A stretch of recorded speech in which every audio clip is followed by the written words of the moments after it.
ابن ماجہ کی حدیث ہے، آپ صلی اللہ علیہ وسلم نے ارشاد فرمایا کہ جو شخص قربانی کا ارادہ رکھتا ہے کہ میں قربانی کروں گا بقر عید میں، تو ذی الحجہ کی چاند نظر آنے کے بعد اس کو چاہیے کہ ناخن اور بال نہ کاٹے۔ اور اس کی وجہ علماء نے یہ لکھی ہے کہ ناخن اور بال نہ کاٹنے میں مشابہت ہے حاجیوں کے ساتھ، کیونکہ جو حج اور عمرے کے لیے جاتے ہیں تو وہ احرام باندھتے ہیں، احرام باندھنے کے بعد پر ناخن کاٹنا اور بال کاٹنا حرام ہے۔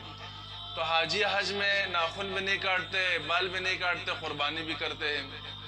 جو حج پر نہ جا سکے تو ان کو چاہیے کہ حج پر تو نہیں گئے، عمرے پر تو نہیں گئے، لیکن حاجیوں کی مشابہت اختیار کرے۔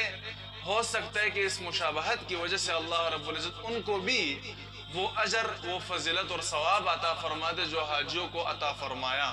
اللہ کے خزانوں میں تو کوئی کمی نہیں ہے، اور اللہ رب العزت تو قادر مطلق ذات ہے۔ تو مشابہت سے بھی بعض مرتبہ بہت بڑا کام ہو جاتا ہے۔ مشابہت کی اپنی فضیلت ہے، من تشبہ بقوم فہو منہم، تو ان کے ساتھ مشابہت ہے، لیکن یہ مشابہت اختیار کرنا قربانی کرنے والے کے لیے مستحب ہے، کوئی ضروری نہیں ہے۔ اگر کسی نے ناخن بال کاٹ لیے تو کوئی مسئلہ نہیں ہے، نہ کاٹنا مستحب ہے، بہتر ہے، افضل ہے، اور سنت طریقہ ہے کہ نہ کاٹے۔ اگر کاٹ لیے تو کوئی مسئلہ نہیں، قربانی پر اس کا کوئی فرق نہیں پڑے گا اور کوئی گناہ نہیں ملے گا۔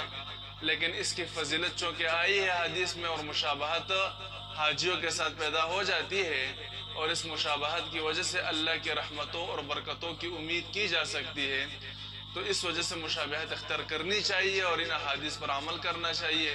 اللہ رب العزت ہمیں ان احادیث پر عمل کرنے کی توفیق عطا فرمائے۔